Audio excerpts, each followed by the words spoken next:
How fast would molasses have to move to rip a building off its foundation, tear a fire station in half, and bend the supports of an elevated railway like they were paper clips? 35 miles per hour. That is the answer. And it actually happened.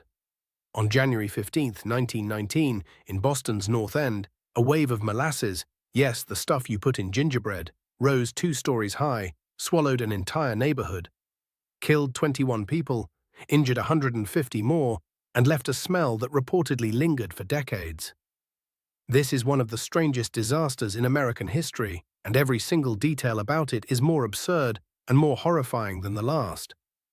So let's get into it by asking the questions that this story demands. First question, and it's a fair one. Why on earth was there a tank holding 2.3 million gallons of molasses sitting in a densely packed residential neighborhood? The answer takes us into the weird economics of early 20th century America. Molasses wasn't just a sweetener, it was an industrial ingredient. You could distill it into ethanol, which was used to manufacture munitions. And in 1919, the world had just come out of a war that consumed munitions at a rate nobody had ever seen before.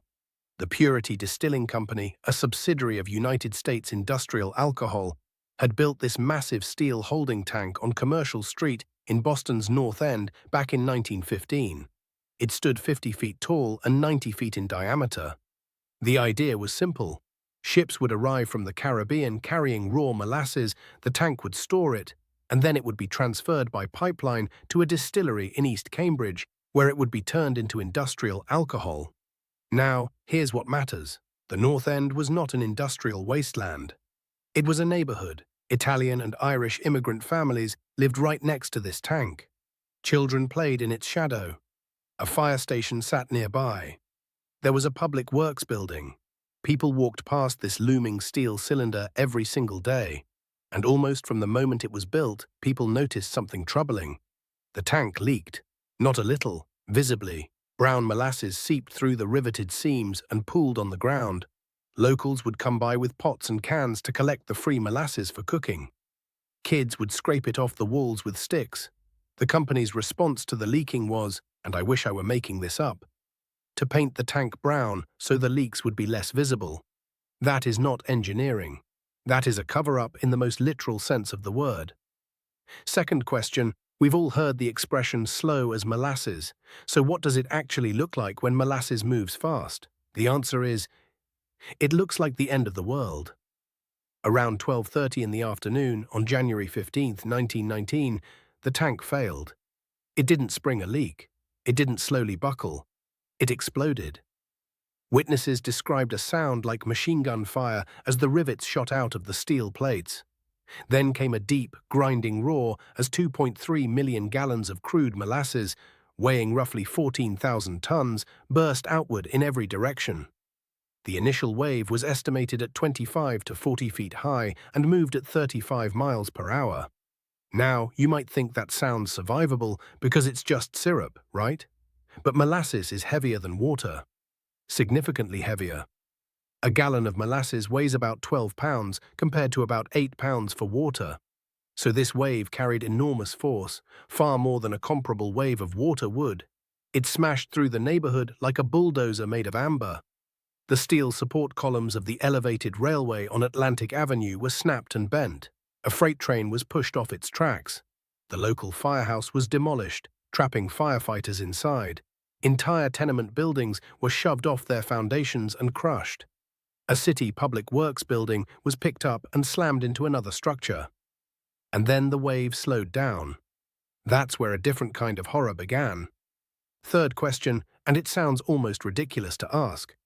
Can molasses kill you? 21 people and several horses found the answer to that question on January 15th. And the way it killed was nightmarish. When molasses is warm, it flows easily.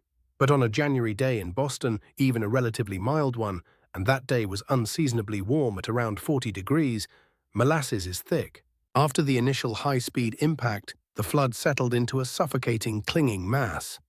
People who were knocked down by the wave found themselves trapped in a substance they could not swim through. It filled their mouths, their noses, their lungs. Some victims were found frozen in contorted positions, completely encased in hardening molasses. Rescue efforts were immediate but agonizing.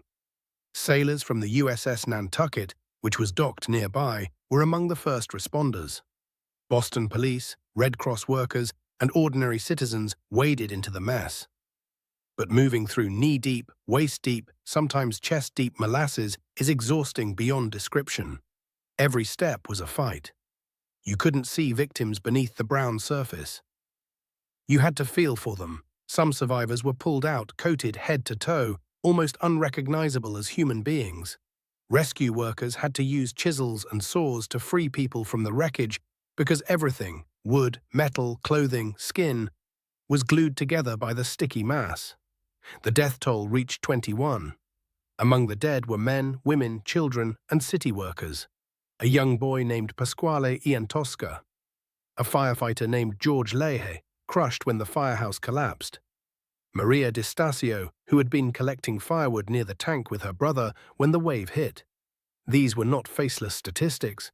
They were people going about an ordinary Wednesday afternoon in their own neighborhood. Fourth question, how do you clean 2.3 million gallons of molasses out of a neighborhood?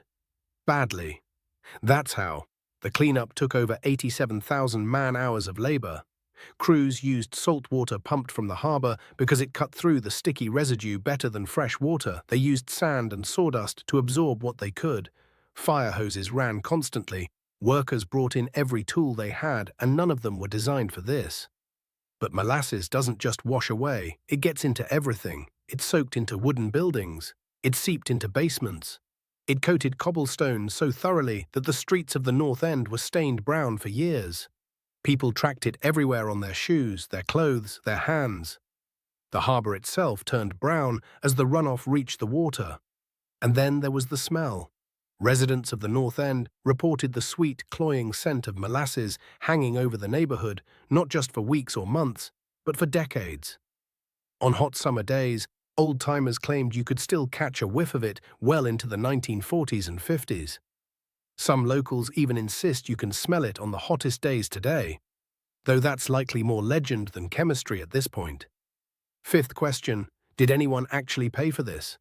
The answer is yes, but it took a long time.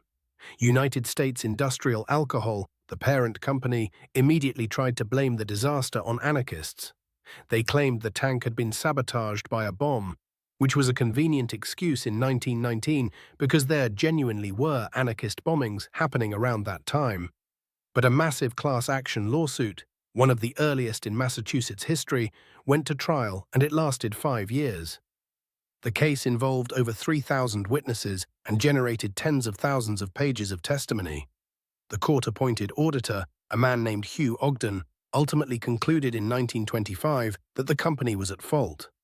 The tank had been poorly designed, poorly constructed, poorly maintained, and never once properly tested for structural integrity. The steel was too thin, the rivets were insufficient, and the company had ignored every warning sign, including those visible leaks that had been dripping for years. The company was ordered to pay roughly $600,000 in damages, about $11 million in today's money. More importantly, the case led to significant changes in building regulations. After the Great Molasses Flood, engineers in Boston and eventually across the country were required to submit structural calculations, stamped and certified, before major construction projects could proceed. In a very real sense, modern building codes owe something to a river of molasses. So there it is. A 2-story wave of dessert ingredient destroyed a neighborhood, killed 21 people, reshaped American construction law, and left a phantom sweetness in the air for generations. History is full of disasters that sound like they should be jokes until you learn what actually happened. And the Great Molasses Flood might be the single best example. Now here's what I want from you. This is one of the strangest disaster stories I've ever come across, but I know there are weirder ones out there. Drop the most bizarre historical disaster you know about in the comments. I want the ones that sound made up but aren't. The London beer flood, the Lake Neos suffocation event. Whatever you've got, bring it. And if this is the kind of weird history deep dive you're into, you know where the subscribe button is. I'll see you in the next one.